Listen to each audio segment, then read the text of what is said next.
Hi, I'm James Dunn. Welcome to the Inside Network.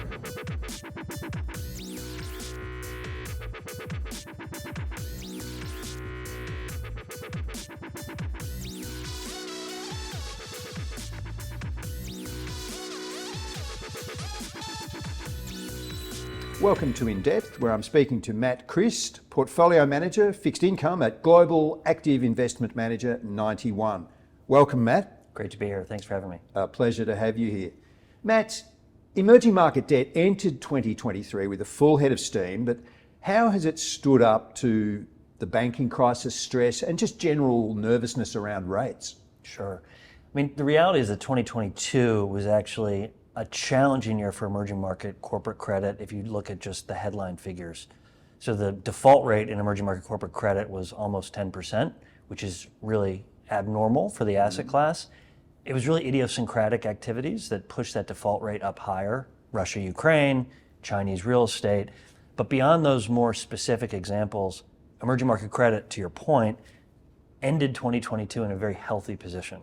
So the asset class was at the lowest level of leverage since the great financial crisis, the highest EBITDA margins, the highest cash balances, and they didn't have a wall of maturities that had to be refinanced. So what we've seen thus far in 2023 is that emerging market corporates have not needed to access the capital markets at any price. And what that has meant is that issuance has been relatively low. We're reaching a little bit of an inflection point where companies are having to go along with their business plans to invest the CapEx that they had originally foreseen. And so they're starting to act less with what's going on in the global markets. But I think they've handled the stress very well. Part of that is because in the last 10 to 15 years, they've used capital markets access to improve their balance sheets and to be healthier companies. Matt, every investment now has an ESG overlay, but more specifically, a climate overlay, and I know that 91's very interested in that. So why are emerging markets so important to real-world climate impact, and how do you see that impact and the assessment of it becoming more and more of a factor in the EM space? Yeah, so EMs are an incredibly part of the climate transition, and we say that the battle for net zero is going to be won or lost in emerging markets, and it's going to be won and lost in emerging market corporates. And the reason for that is, if you look at where carbon sits today, it's over 60% of the world's emissions, which are from emerging market economies. That's a problem. What's a bigger problem is that the projected growth in terms of additive carbon to the environment over the next 7 to 8 years is expected to be 90% coming from emerging markets. This is for a few reasons. One of which is because us in developed markets over the last 20, 30 years have outsourced a lot of the hard to abate industries like steel, cement, chemicals, plastics to emerging markets. A little bit of a not in my backyard scenario, despite the fact that we still use steel and cement and chemicals in our economies. So emerging markets are driving a lot of these hard to abate industries. And so when you think about actually having real world change, where emissions growth is going to come from, engaging with emerging market companies, which, by the way, are indicating or are giving a really high ability and willingness to decarbonize, providing them with the financing solutions to lower their carbon pathway is really important for solving the world's net zero challenge. So how do investors who are really interested in climate and transition aspects to their investments, both risk and opportunity, how do they avoid becoming exposed inadvertently to greenwashing or even transition washing? Yeah, I think the short answer is the answer that people don't want to hear, but it just requires a lot of work. So in the same way that the credit analysts on my team don't take a credit rating from a rating agency and say, this is a BB rated company, they actually do their own work, develop their own view of the credit quality. We do the same thing when we do our carbon underwriting. So something could be labeled a green bond, but in the reality, we're going to do our own understanding of their transition plan, of their carbon footprint. Have they financed the plan appropriately? Is it realistic? Are the plans aggressive enough? Is it aligned with a science-based pathway for the sector and the country in which the company is operating? And we put all that together, and really I think that's the only way to really isolate yourself from greenwashing or transition washing. I also think that type of an analysis is a great way to unlock value in the space as well. in that you're going where you're looking for climate investments that are outside of the easy. The easy is just to buy green bonds, but when you go further afield, you can capture more economic value. And how much of a problem is it? You're talking about ratings, at least when you're trying to work against the credit ratings. They are, of the three main ratings agencies, at least they're relatively standardised and uniform and people accept them. But the ESG or climate risk ratings, we haven't yet got to that stage where there's gold standard ratings that everyone accepts. So you really have to do that, your own proprietary work. Yeah, I think you do. And I think this is a great example of not letting perfect be the enemy of good. We all know there's a problem. We all know the data is inconsistent. We all know that we're looking for whether they're multinational agencies, whether they're standards boards, to give us the rules of the road. But it's important to remember that this is a nascent asset class. And we could all sit on our hands and wait to have the perfect information, the perfect reporting standards. But if we do that, we're going to be on a pathway to real disaster with respect to climate. So I think there's an intellectual way that one can start to dive into this space without relying on the perfect data and the perfect information.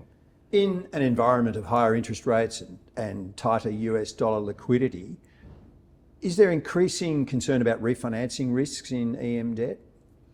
So look, at the corporate level, as I said earlier, I do think that the healthy balance sheets of emerging market companies have put them in a really reasonable place to withstand this type of rate volatility and a higher interest rate environment. The fact of the matter is that as time goes on, there are going to be more needs for financing as maturities start to get closer and closer. But companies are nimble and they're using alternative ways to access the market. Offering higher levels of security to get investors more comfortable, offering guarantees from other banks, things like that. So I think that there's a misconception that emerging market corporates are still, frankly, basket cases. And the reality is that they're not. I mean, this is a market that at $2.6 trillion of debt outstanding is, dwarfs the US high yield market, dwarfs the European high yield market. And these are multinational companies with full bond curves, with massive banking relationships that are fully integrated into major global supply chains. So we think there's companies that are going to continue to navigate even if there are choppy waters.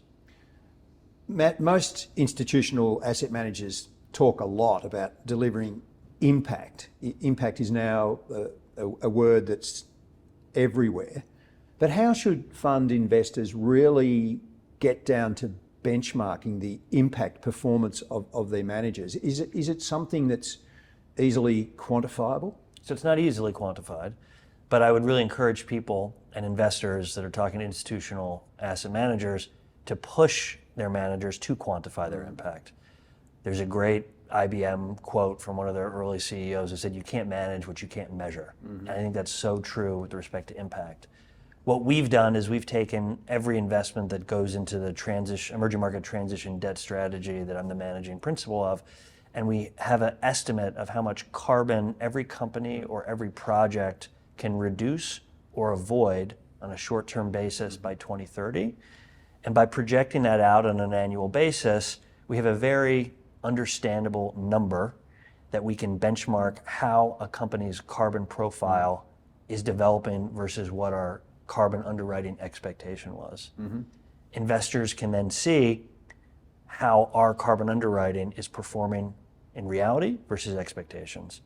It's also a really interesting tool that we use when we engage with the companies in the portfolio, because they may have told us that a plan would lead to a certain amount of reductions, but if we don't see that coming to fruition, that's how we can sit down and really hold them accountable for their commitments. What about the local currency risk in EM debt? Are the nominal and even the real yields that you're seeing compensating for that risk? Yeah, I think they do. And I think that's primarily because you're still picking up a postcode premium in emerging markets, despite the fact that the maturation of the asset class, which I was speaking about earlier, has brought it to a place where the original sin of emerging markets, which is having a hard currency denominated balance sheet and a local currency generating revenue stream, has really evolved. So when you look at what the composition of the emerging market corporate universe is, there are a lot of commodity producers, So they have hard currency revenue stream. There's a lot of companies that are integrated into global supply chains, and so the end buyer of their products is usually a dollar or a sterling or a euro participant. And then we have a lot of emerging market economies where their local currency is pegged to the dollar. The banking industry in the emerging markets is usually a dollar-generating industry as well.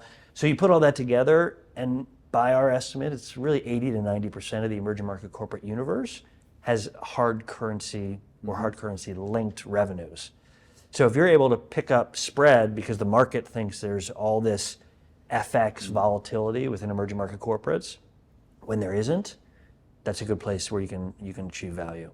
What's your favourite EM right now? And I'm not just talking about how nice they are to visit and what the nightlife might be and the food and the lifestyle, but just the most exciting in terms of both the climate-related metrics and the bond metrics.